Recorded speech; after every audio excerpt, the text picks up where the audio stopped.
이 은색 여행 가방이 내 운명을 바꿨다고 생각하세요? 아니요. 제 운명을 바꾼 건 바로 저였습니다. 빈손으로 서울에 올라갔던 늙은 어머니가 낯선 은색 캐리어 하나를 끌고 나타납니다. 그 안에 무엇이 들었는지, 그날 서울에서 무슨 일이 있었는지 그녀는 아무에게도 말하지 않았습니다. 그리고 반년 뒤 낡은 택시를 몰던 아들의 손에는 최고급 세단의 열쇠가 들려 있었습니다.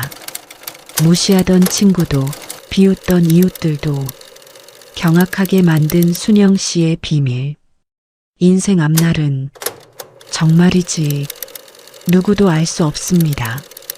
지금 시작합니다.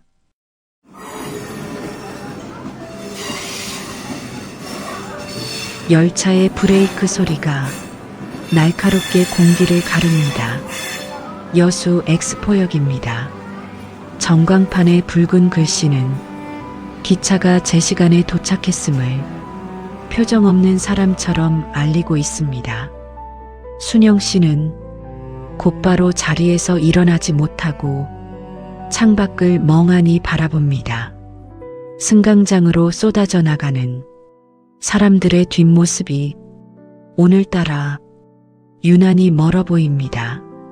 순영 씨가 마침내 천천히, 아주 천천히 자리에서 일어납니다. 그녀의 마른 오른손이 자신의 앞에 놓인 물건의 손잡이를 조심스럽게 잡습니다.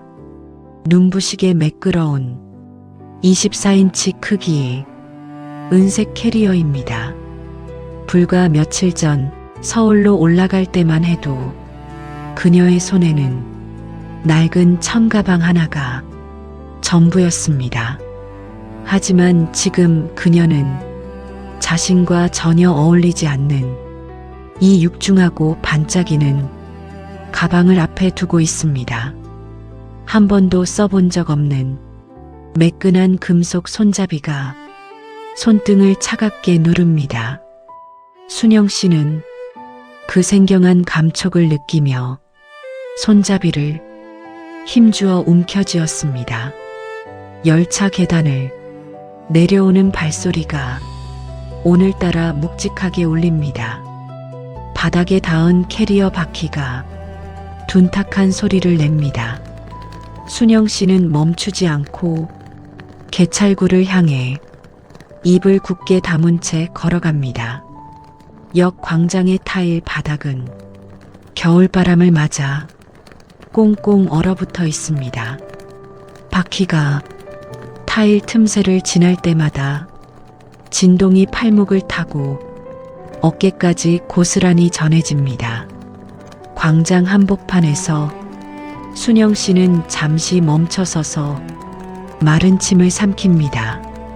오후의 햇살을 받아 번쩍이는 은색 캐리어는 지나치게 화려합니다. 지나가는 여행객들이 낡은 자주색 패딩을 입은 그녀와 이 가방을 번갈아 쳐다봅니다. 택시 승강장 앞을 지나치며 순영 씨는 걸음을 더 재촉합니다.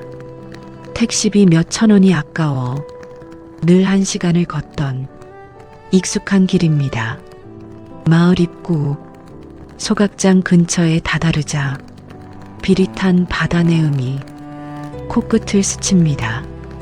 동네 아낙 셋이 평상에 모여 앉아 낮은 목소리로 이야기를 나누고 있습니다. 캐리어 바퀴 소리가 고요한 마을의 공기를 낮게 긁으며 지나갑니다. 어머, 저거 순영이네 아니야? 어딜 저렇게 다녀온대?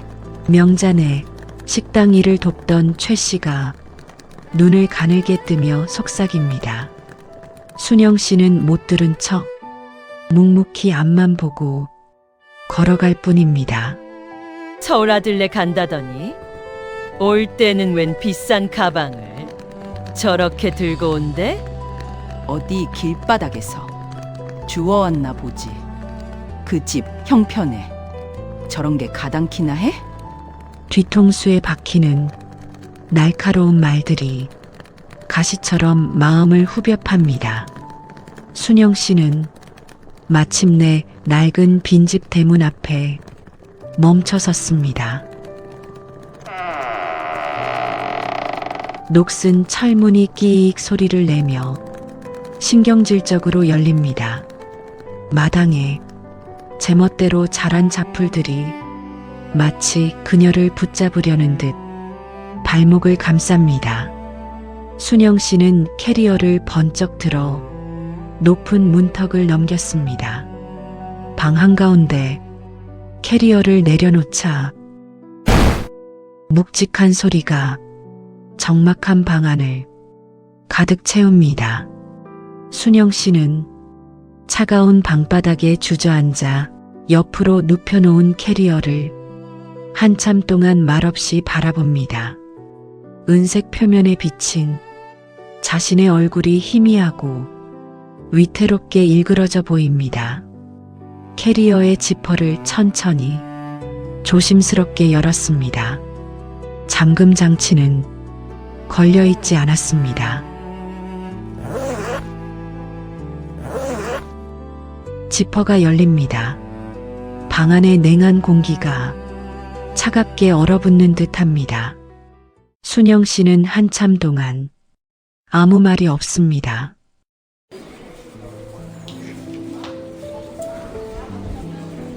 시간을 용산역으로 되돌려 봅니다.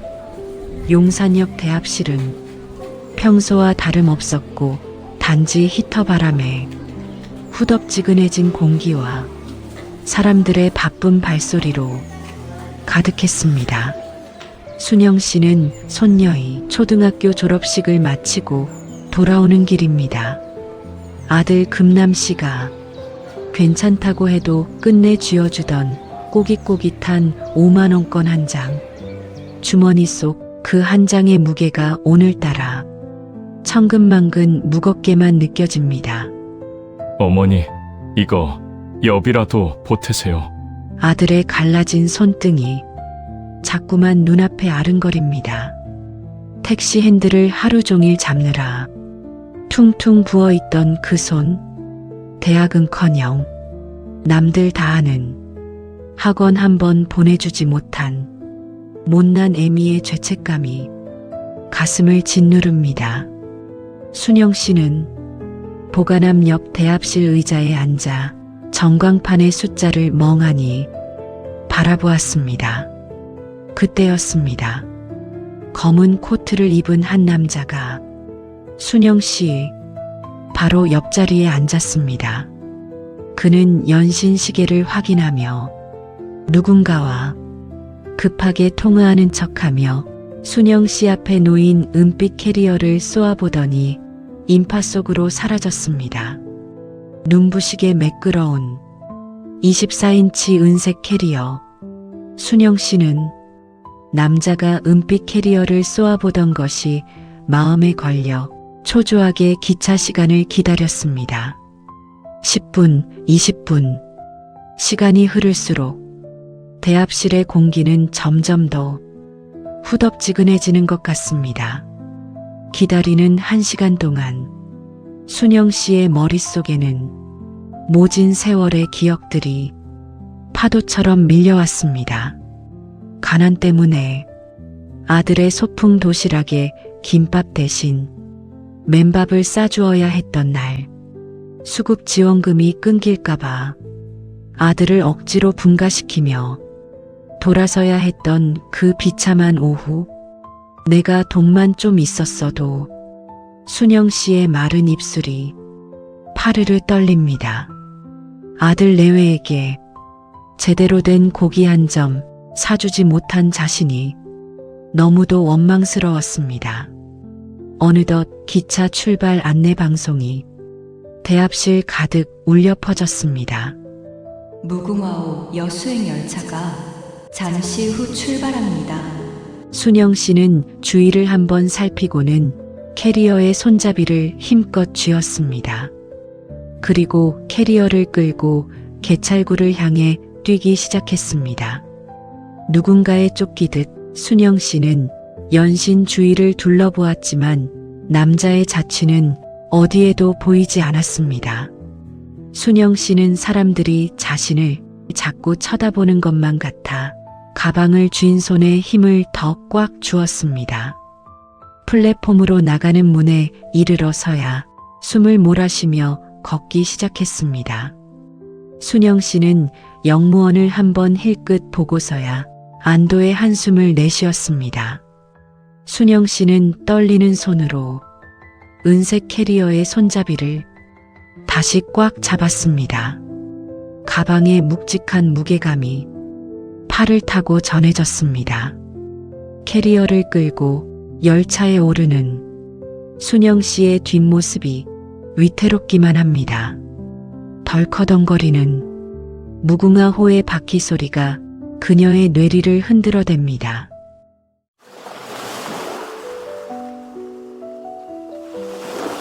여수 시내에서 버스를 타고 1시간은 좋게 달려야 닿는 깡촌 마을입니다.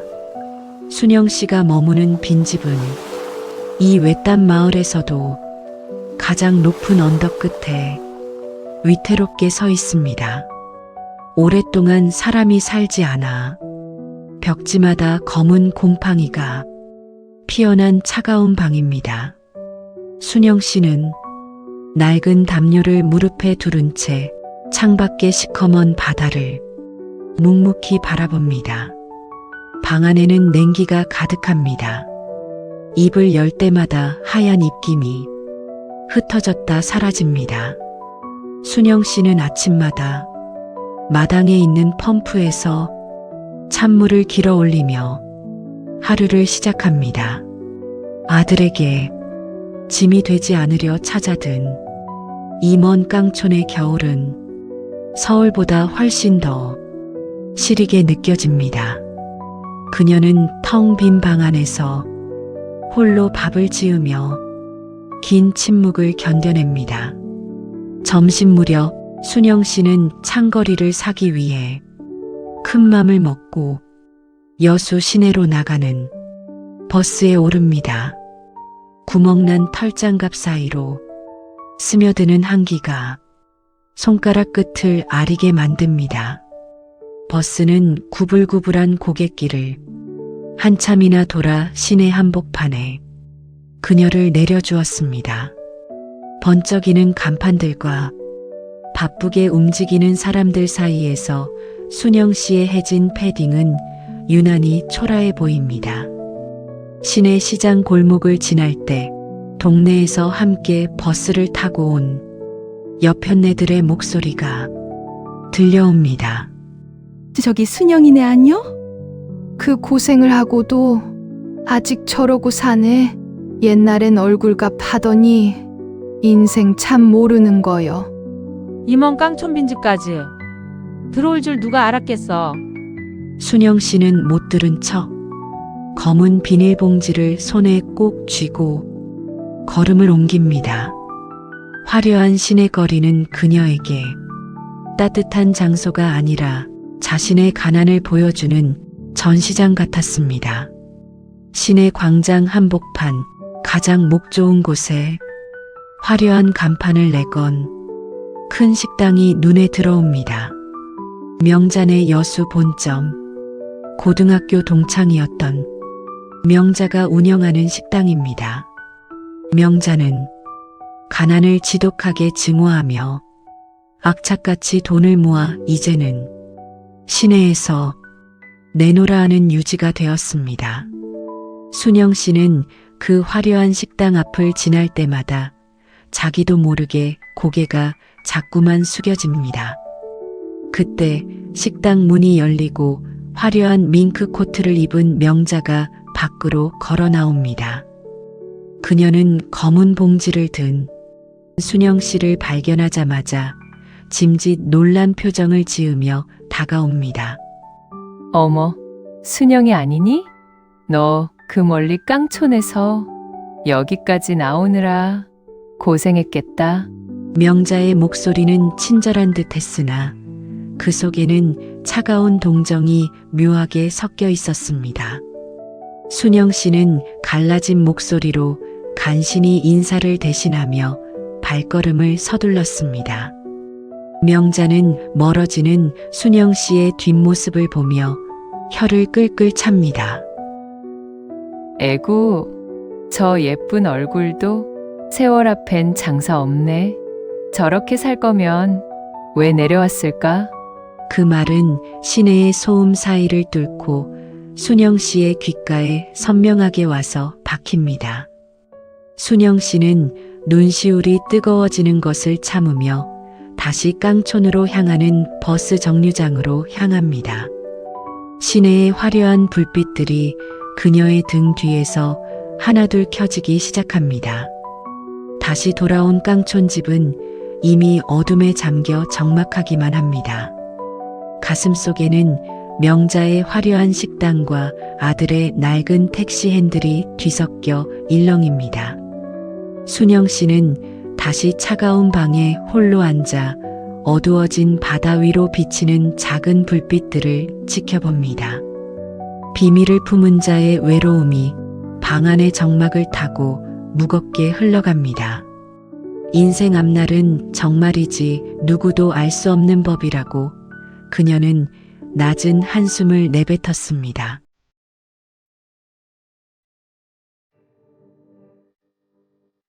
여수 시내 한복판, 명자가 운영하는 대형 식당의 주방입니다. 명자의 주방은 명절 때마다 붐빕니다. 명절을 앞두고 식당은 손님들로 발디딜 틈이 없습니다. 순영의 며느리이자 명자의 딸인 진이는 명절 때마다 식당에서 일손을 돕습니다. 식당 구석에서 산더미 같은 마늘을 까지요. 매운 기운에 눈시울이 붉어졌지만 진이는 쉬지 않고 손을 움직입니다. 화려한 밍크 코트를 걸친 명자가 주방으로 들어옵니다. 그녀의 몸에서는 비싼 향수 냄새가 진동합니다. 명자는 딸의 초라한 차림새를 훑어보더니 깊은 한숨을 내뱉습니다. 야, 너는 명절인데 오옷꼬락서니가 그게 뭐냐? 명자의 목소리가 주방의 소음을 뚫고 날카롭게 꽂힙니다. 진이는 대답 없이 고개를 더 깊숙이 숙입니다. 내 말 듣고 그 택시 운전사랑 헤어졌어야 됐어. 지금 봐라. 내 동창들은 다 백화점 가서 가방 고를 때 너는 여기서 마늘이나 까고 있잖니? 명자는 속이 터진다는 듯 가슴을 툭툭 칩니다. 진이의 손끝이 파르르 떨리기 시작합니다. 명자의 독설은 멈추지 않습니다. 내 시어머니 순영이도 그래. 쥐뿔도 없으면서 서울은 왜 올라갔대? 결국 깡촌 빈집 들어갈 거면서 자식 앞길 막는 것도 유분수지. 진이는 입술을 꽉 깨물었습니다. 시어머니 순영에 대한 비하까지 이어지자 눈물이 툭 하고 마늘 바구니 위로 떨어집니다. 그때 식당 문을 열고 사위 금남이 들어옵니다. 택시 기사 차림에 한 손에는 과일 상자 하나가 들려 있습니다. 장모님, 저 왔습니다. 금남이 어색하게 웃으며 인사를 건넵니다. 하지만 명자는 눈길조차 주지 않고 냉정하게 등을 돌립니다. 거기 두고 가서 일이나 도와. 택시 영업 안 하냐? 명자의 차가운 반응에 금남의 미소가 힘없이 무너집니다. 진이는 서둘러 눈물을 훔치고 남편을 맞이하러 일어섭니다. 부부의 시선이 허공에서 짧게 마주칩니다. 미안함과 서러움이 뒤섞인 그 찰나의 침묵이 주방의 공기를 무겁게 짓누릅니다. 명자는 카운터로 나가며 마지막 비수를 던집니다. 돈 없으면 인심이라도 좋아야지. 이번 제사상에 올릴 고기는 자네가 좀 사오지 그랬어. 금남은 대답 대신 과일 상자만 만지작거립니다. 진이는 다시 자리에 앉아 마늘을 까기 시작합니다. 매운 마늘 향 때문인지 아니면 속이 상해서인지 진이의 눈물이 멈추지 않습니다. 다음 명절에는 절대로 친정에 오지 않겠다고 다짐했었습니다.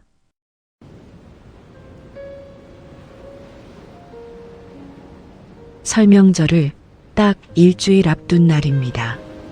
깡촌의 빈집은 여전히 시린 바람소리로 가득합니다. 순영 씨는 낡은 책상 앞에 앉아 전화기를 한참 동안 내려다봅니다. 그녀의 눈빛은 이전에 흔들리던 모습이 아닙니다. 순영 씨가 거친 손가락으로 아들 금남의 번호를 누릅니다. 신호음이 몇 번 울리기도 전에 아들의 목소리가 들려옵니다. 어머니, 무슨 일 있으세요? 어디 편찮으신 건 아니죠? 아들의 목소리에는 평소처럼 걱정이 가득 배어 있습니다. 순영 씨는 낮은 숨을 한번 몰아쉬고 천천히 입을 엽니다. 아들아, 이번 명절에는 꼭 여수로 내려와야 한다. 진이랑 손녀도 다 같이 데리고 오너라. 평소와 다른 어머니의 단호한 말투에 전화기 너머에서 잠시 침묵이 흐릅니다. 명절 일주일 전 금남의 낡은 택시가 깡촌 마을 언덕길을 올라옵니다. 엔진 소리는 거칠고 차체는 흙먼지로 뒤덮여 있습니다. 차에서 내린 금남과 진이는 순영의 쓰러져가는 집 앞에 주차된 검은색 세단 한 대를 발견합니다. 햇빛을 받아 은은하게 빛나는 웅장한 차체는 이 쓰러져가는 집과는 전혀 어울리지 않습니다. 집 마당으로 들어선 금남은 마당에 나와 기다리고 있는 순영 씨를 봅니다. 어머니, 저 차는 뭐예요? 집에 누가 왔나 보죠? 순영 씨는 대답 대신 주머니에서 묵직한 가죽 케이스를 꺼냅니다. 그녀는 아들의 거친 손바닥 위에 조용히 물건 하나를 올려둡니다. 금남의 눈이 커집니다. 손바닥 위에 놓인 것은 최고급 세단 지구공의 스마트키였습니다. 어머니, 이게 뭐예요? 왜 이걸 저한테? 금남의 목소리가 당황스러움으로 심하게 떨리기 시작합니다. 순영 씨는 아들의 손을 지그시 감싸며 부드럽게 말합니다. 이제 그 낡은 택시 핸들은 그만 잡아라. 신차는 아니지만 거의 새 차나 다름없으니 타는데 지장 없을 거다. 옆에 서 있던 진이도 입을 가린 채 아무 말도 하지 못합니다. 금남은 정신이 나간 사람처럼 어머니를 쳐다봅니다. 어머니, 갑자기 이 큰 돈이 어디서 났어요?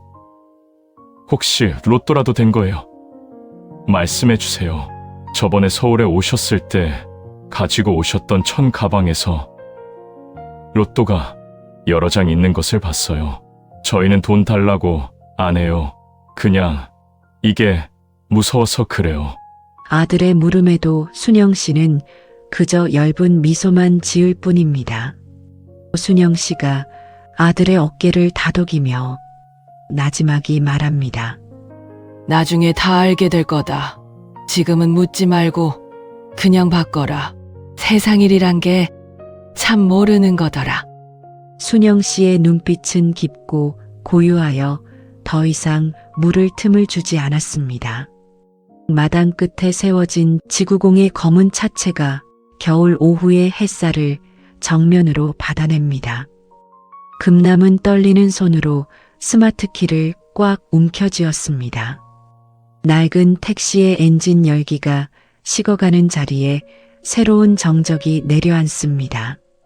순영 씨는 이제 아들과 며느리를 데리고 시내 롯데몰로 나갈 준비를 합니다.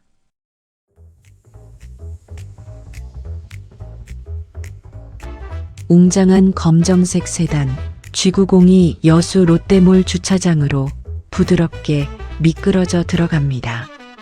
금남 씨는 아직도 얼떨떨한 표정으로 운전대를 꽉 쥐고 있습니다. 순영 씨는 뒷좌석에서 창밖을 보며 옷매무새를 가볍게 다듬습니다. 차 문이 열리고 가족들이 눈부신 백화점 조명 아래로 첫 발을 내딛습니다. 가장 먼저 향한 곳은 여성복 매장입니다. 순영 씨는 진희 씨를 데리고 한 명품 브랜드 매장 앞에 멈춰섭니다. 어머니, 여기 너무 비싼 곳인데 저 그냥 구경만 해도 돼요. 진희 씨가 당황하며 뒷걸음질 치지만 순영 씨는 며느리의 손을 단단히 잡습니다.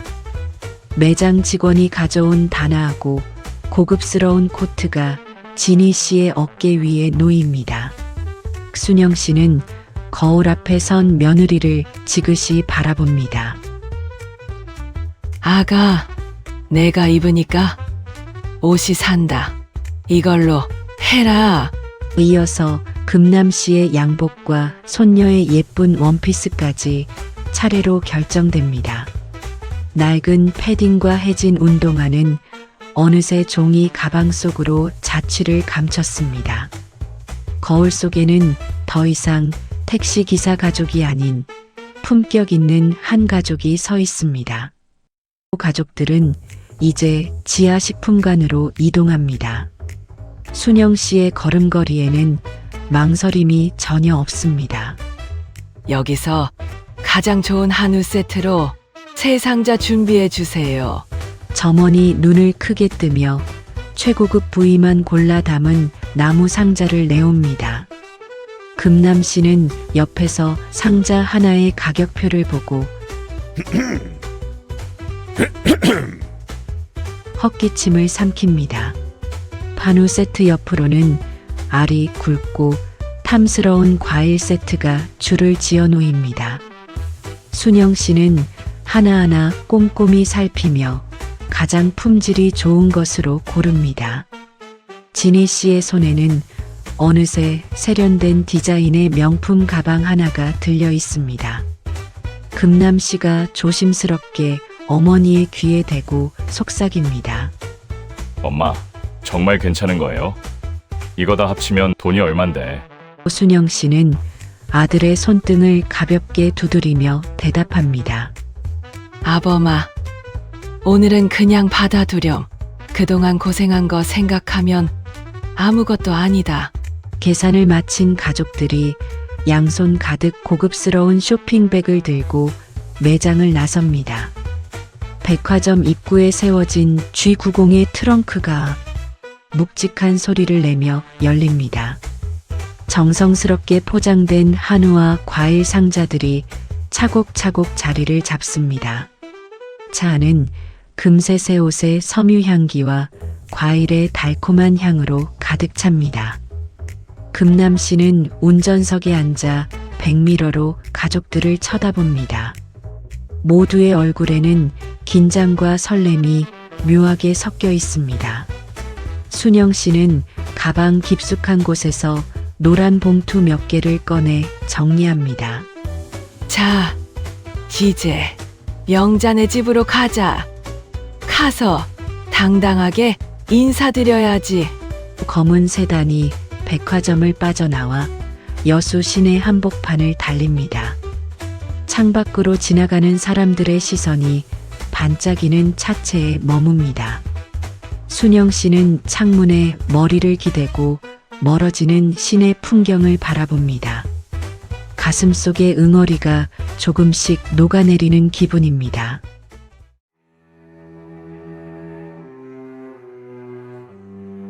설명절 당일의 아침 공기는 차갑고 투명합니다. 명자 씨의 집 마당에는 이미 친척들의 차들이 가득 들어차 있습니다. 마당 한편에서는 남자들이 모여 담배를 피우며 각자의 사업과 자식 자랑에 열을 올립니다. 명자 씨는 거실 창가에 서서 마당 쪽을 힐끗거리며 연신 시계를 확인합니다. 그때 마을 입구 쪽에서 낮은 엔진 소리가 들려옵니다. 웅장하고 부드러운 소음이 점차 가까워지더니 은빛 세단 한 대가 마당으로 들어섭니다. 햇빛을 정면으로 받아 번쩍이는 G90의 차체는 마당에 서 있던 사람들의 시선을 단숨에 빼앗습니다. 먼지를 가볍게 일으키며 멈춰선 차 주위로 묘한 정적이 내려앉습니다. 저게 누구 차야? 저런 귀한 차가 여길 왜 와? 담배를 피우던 명자의 친척 동생이 눈을 가늘게 뜨며 차 쪽으로 다가갑니다. 운전석 문이 부드럽게 열리고 짙은 감색 양복을 입은 금남 씨가 내립니다.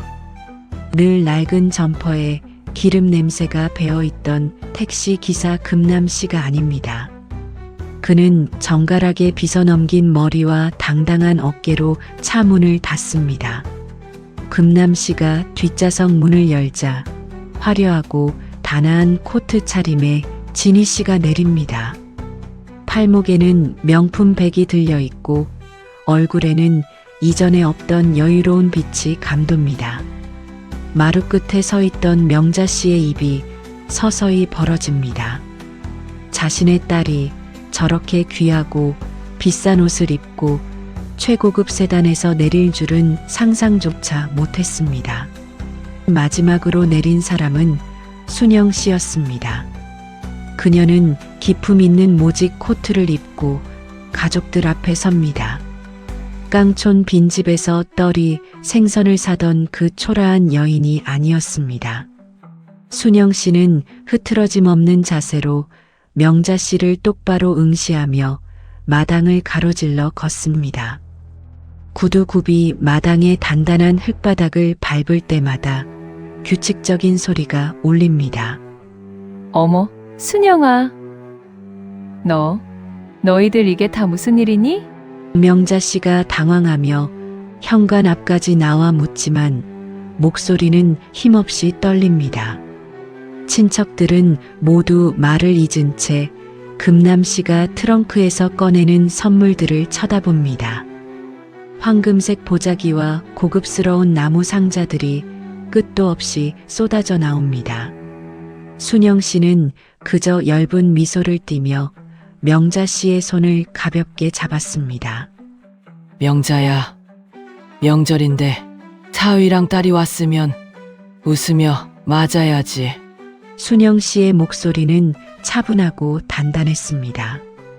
금남 씨가 무거운 한우 상자를 들고 거실로 들어가자 처남들이 앞다투어 길을 터줍니다. 명자 씨는 어색하게 입꼬리를 올리며 사람들을 향해 호들갑을 떨기 시작합니다. 아이고, 우리 사위가 역시 크게 될 줄 알았어.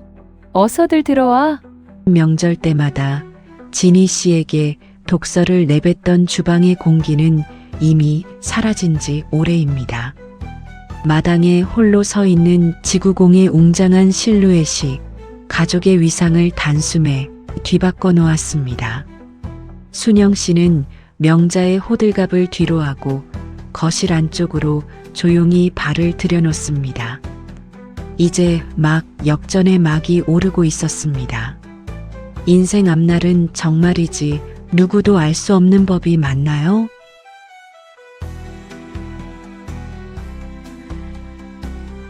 명자 씨의 집 거실은 화려합니다. 비싼 수입 가구들이 즐비하고 주방에서는 명절 음식 냄새가 진동합니다. 하지만 금남 씨 가족이 들어서는 순간 거실의 화려함은 빛을 잃습니다. 사람들의 시선은 온통 금남 씨의 정갈한 양복과 진희 씨의 명품 가방에 꽂혀 있습니다. 명자 씨는 어색하게 웃으며 소파 상석으로 순영 씨를 안내합니다. 어머, 사돈. 아니, 순영아, 어서 앉아. 차라도 한 잔 내올게. 호칭이 사돈에서 친구로 다시 미묘하게 흔들립니다. 금남 씨는 트렁크에서 옮겨온 한우 상자와 과일 상자를 거실 한복판에 내려놓습니다. 나무 상자의 묵직한 소리가 거실 바닥을 울립니다. 순영 씨가 아들에게 눈짓을 보냅니다. 금남 씨는 주머니에서 미리 준비한 하얀 봉투 여러 개를 꺼냅니다. 조카들, 이리 좀 와보렴. 세배는 벌써 했으니 세뱃돈 받아야지. 금남 씨의 부름에 명자 씨의 손주들과 조카들이 주저하며 다가옵니다. 봉투 안에는 노란색 5만원권 신권 4장씩이 빳빳하게 들어 있습니다. 고맙습니다. 작은 고모부. 아이들이 봉투 속을 확인하고는 입을 다물지 못합니다. 거실 여기저기서 조그만 탄성이 터져 나옵니다. 명자 씨의 얼굴이 순간적으로 일그러졌다가 다시 억지 미소로 펴집니다. 아이고, 사돈댁이 통이 너무 크시네. 조카들까지 이렇게 챙기고. 금남 씨는 멈추지 않고 마지막 봉투 하나를 명자 씨에게 건넵니다. 장모님, 이건 저희가 따로 준비한 용돈입니다. 새해에는 건강하세요.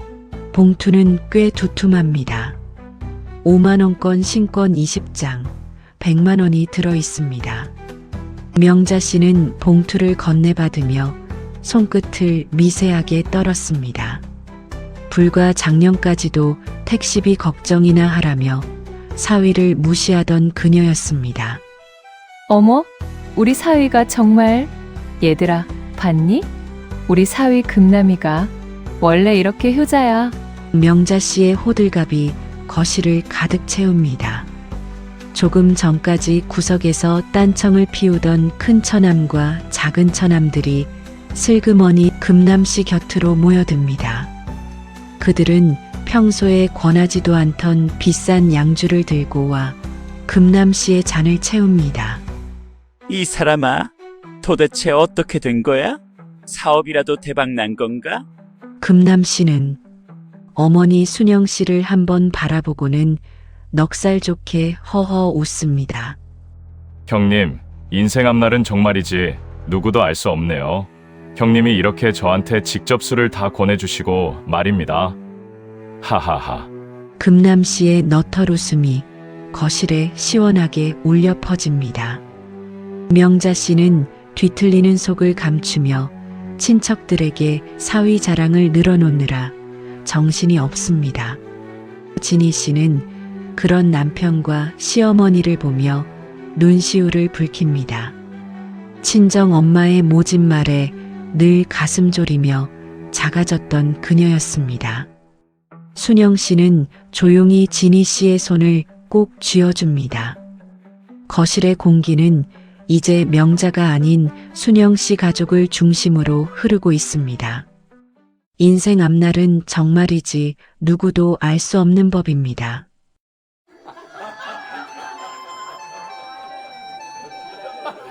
명자 씨 집 거실 한복판에 커다란 교자상이 펼쳐졌습니다. 가장 비싼 양주와 정성스레 준비한 안주들이 상 위를 가득 채웁니다.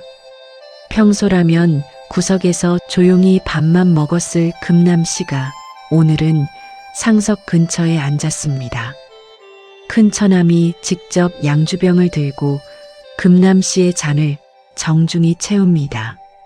자, 우리 제부. 한 잔 받아보게나. 큰 처남의 목소리는 어느 때보다 부드럽고 친근합니다. 작은 처남은 옆에서 안주를 금남 씨 앞으로 밀어주며 너스레를 떱니다. 매형, 정말 대단하세요. 어떻게 그렇게 갑자기 큰 돈을 버셨어요? 혹시 요즘 유행하는 그 코인인가 뭔가 하는 거 하신 겁니까? 금남 씨는 자신에게 쏠린 서너 쌍의 눈동자를 담담히 마주합니다. 그는 서두르지 않고 잔을 들어 가볍게 목을 축입니다. 형님, 저 아시지 않습니까? 저는 그냥 택시 운전대 잡는 기사입니다. 운전기사도 길을 잘 타면 남들보다 빨리 가는 수도 있나 봅니다. 하하하하.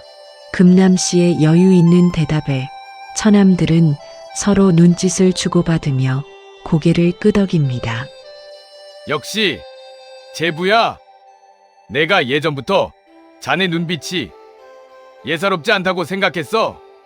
작은 처남이 갑자기 지갑에서 명함을 한 장 꺼내어 금남 씨에게 건넵니다.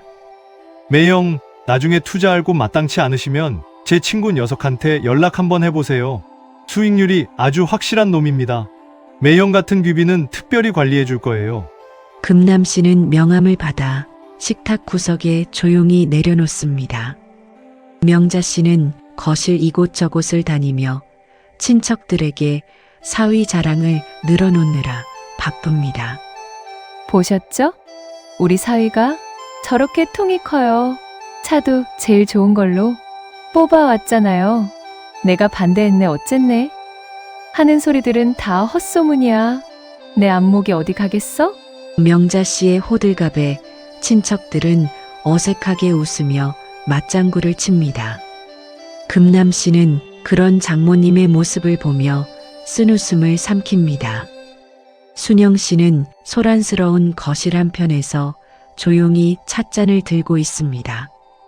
그녀는 아들이 처남들의 집요한 물음에도 흔들리지 않는 것을 가만히 지켜봅니다. 아들은 어머니가 그랬던 것처럼 출처를 묻는 말에 그저 너털웃음으로 답할 뿐입니다. 그러게요, 형님. 인생 앞날은 정말이지 누구도 알 수 없네요. 형님이 이렇게 저한테 직접 술을 다 권해주시고 말입니다. 하하하. 술자리의 열기는 깊어가지만 금남 씨의 정신은 오히려 맑아집니다. 자신을 무시하던 사람들의 비굴한 친절이 안주 맛을 더 씁쓸하게 만듭니다.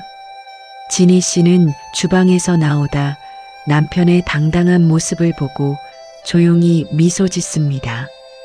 매번 명절마다 남편이 무시당할까봐 가슴 졸이던 시간들이 주마등처럼 스쳐 지나갑니다. 금남 씨는 아내의 시선을 느끼고는 가만히 눈짓을 보냅니다. 밖에는 겨울밤의 어둠이 내려앉고 명자 씨 집의 불빛은 유난히 환하게 빛납니다. 처남들은 어느새 취기가 올라 금남 씨의 어깨를 감싸며 형님 동생을 외쳐댑니다. 순영 씨는 찻잔을 내려놓고 창밖의 차가운 달빛을 바라봅니다. 가난의 껍질을 벗어던진 아들의 모습이 대견하면서도 마음 한구석이 아릿해집니다. 인생 앞날은 정말이지 누구도 알 수 없는 법입니다.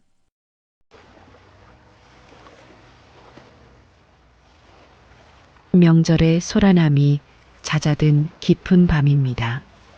시내의 화려한 불빛을 뒤로하고 다시 돌아온 깡촌의 작은 방. 순영 씨와 아들 금남 씨, 그리고 며느리 진희 씨가 마주 앉았습니다. 찻잔에서 피어오르는 하얀 김이 세 사람 사이를 부드럽게 메웁니다. 금남 씨가 무겁게 입을 뗍니다. 엄마, 돈의 출처는 이제 더 묻지 않을게요. 그는 어머니의 거친 손마디를 가만히 내려다보았습니다. 저희는 풍족하지 않아도 굶지는 않아요. 그저 엄마한테 해주고 싶어도 못 해주는 게 늘 미안하고 가슴 아팠을 뿐이에요. 금남 씨의 목소리가 미세하게 떨립니다. 그러니 우리 걱정은 이제 하지 마세요. 엄마는 그저 건강하게 우리 곁에 오래만 계셔주면 돼요. 순영 씨는 아들의 투박한 진심을 묵묵히 듣고만 있었습니다. 창밖으로 차가운 겨울 달빛이 방 안까지 깊숙이 들어옵니다. 순영 씨가 옆에 앉은 며느리 진희 씨의 손을 살며시 잡습니다. 진희 씨의 손은 마늘을 까느라 아직도 알싸한 향이 남아 있습니다. 아가, 내가 음식 솜씨가 참 좋잖니? 친정엄마 닮아서 손끝이 맵고 야무진 거 내가 다 안다.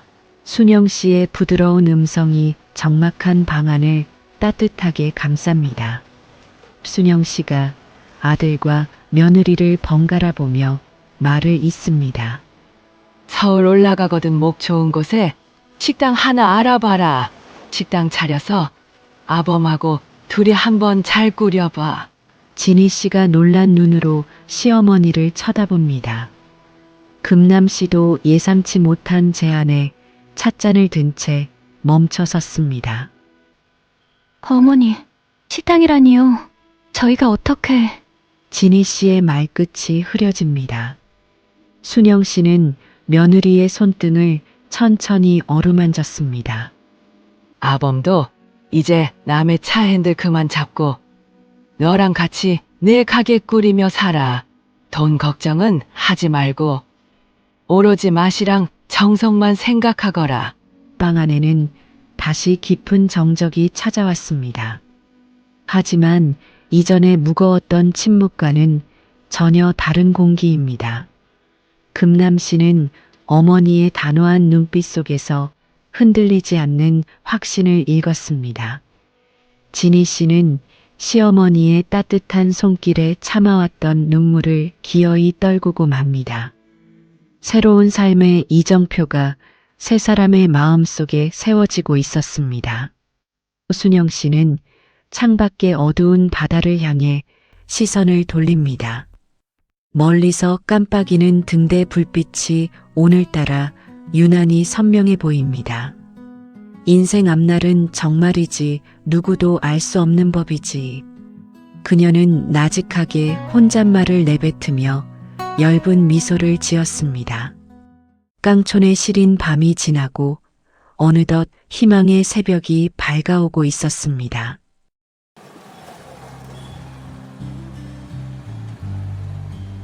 어느덧 반년의 시간이 흘렀습니다. 여수의 시린 바닷바람은 사라지고 서울 연남동 골목에는 뜨거운 지열이 올라옵니다. 홍대 근처 기사들이 잠시 차를 세우기 좋은 목 좋은 골목길. 낡은 건물의 1층 외벽에 새하얀 페인트가 정갈하게 칠해졌습니다. 금남 씨는 사다리 위에 올라가 간판의 수평을 꼼꼼히 맞춥니다. 금남기사 식당, 자신의 이름이 커다랗게 박힌 간판을 그는 한참 동안 어루만졌습니다. 남의 차 핸들을 잡고 서울 시내를 헤매던 손이 이제는 자신의 가게를 매만지고 있습니다. 식당 내부에서는 진희 씨가 주방 청소에 한창입니다. 화덕의 열기와 한여름의 더위가 뒤섞여 주방 안은 찜통 같습니다. 진희 씨의 이마에는 송골송골 맺힌 땀방울이 턱끝으로 쉼없이 떨어집니다. 하지만 친정 엄마 명자 씨 밑에서 눈물로 마늘을 깔 때와는 표정이 전혀 다릅니다. 진희 씨가 큼직한 가마솥 뚜껑을 열자 진한 육수 향이 골목까지 퍼져나갑니다. 어머니 순영 씨가 일러준 대로 정성을 다해 끓여낸 국물입니다. 금남 씨는 홀 바닥을 닦다 말고 주방 안을 들여다보며 씩 웃어 보입니다. 여보, 냄새 끝내준다. 오늘 첫 손님은 분명 우리 단골 될 거야. 드디어 개업날 아침입니다. 가게 입구에는 화려한 화환들이 줄을 지어 서 있습니다. 그 중에서도 가장 목 좋은 곳에 놓인 커다란 화환 하나가 사람들의 시선을 끕니다. 금남기사 식당 개업을 축하합니다. 여수 순영. 금남 씨는 어머니의 성함이 적힌 리본을 한참이나 바라보며 목이 메는 것을 참았습니다. 첫 손님을 태운 택시 한 대가 가게 앞에 멈춰섭니다.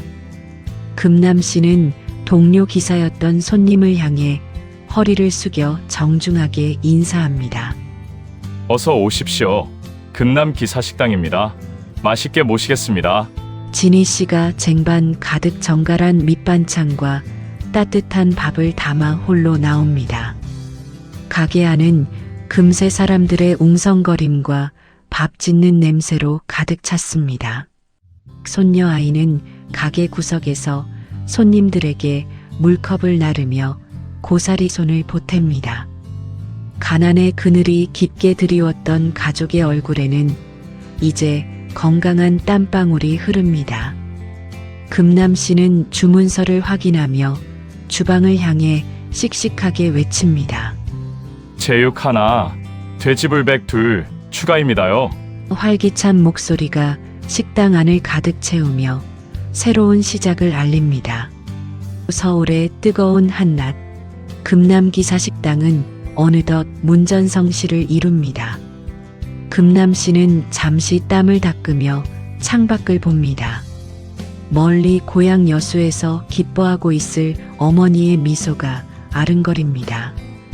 인생 앞날은 정말이지 누구도 알 수 없는 법입니다. 그들은 이제 스스로의 힘으로 인생의 핸들을 당당히 움켜쥐고 있었습니다.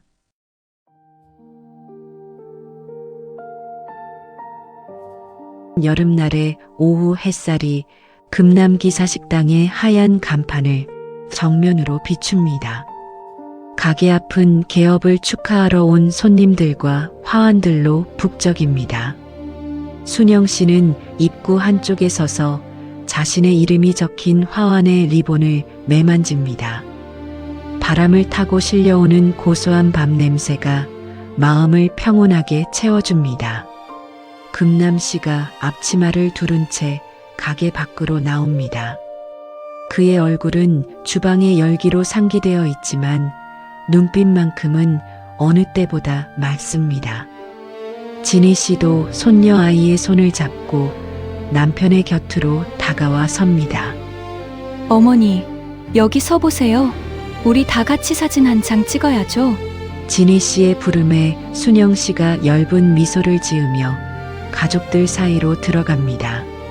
어린 손녀가 할머니의 손을 꼭 잡으며 고개를 들어 묻습니다.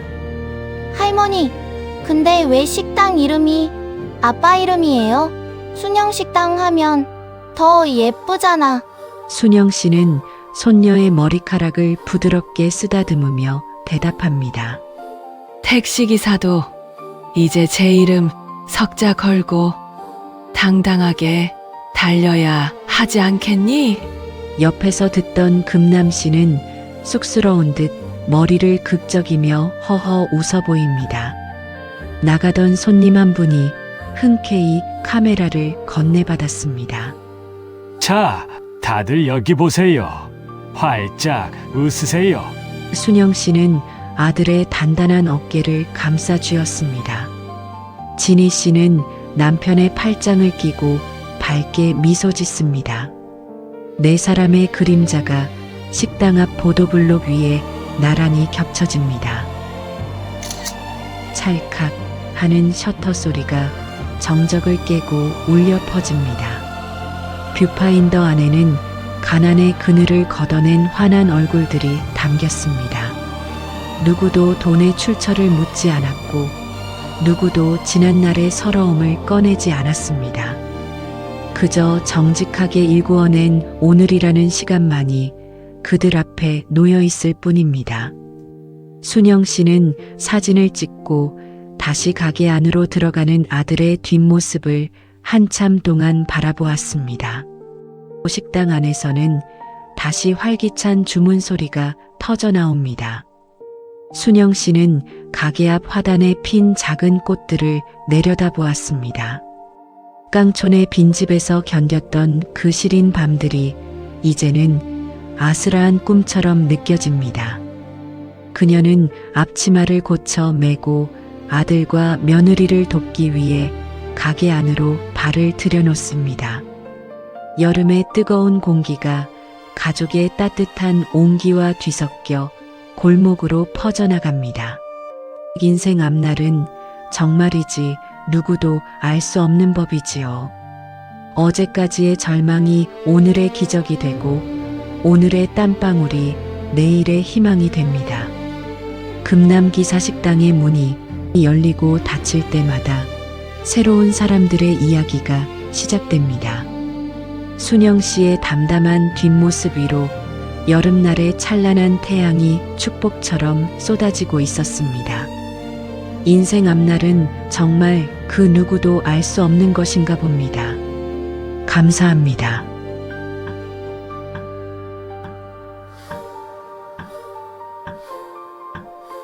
여러분 항상 건강하시고 행복하세요.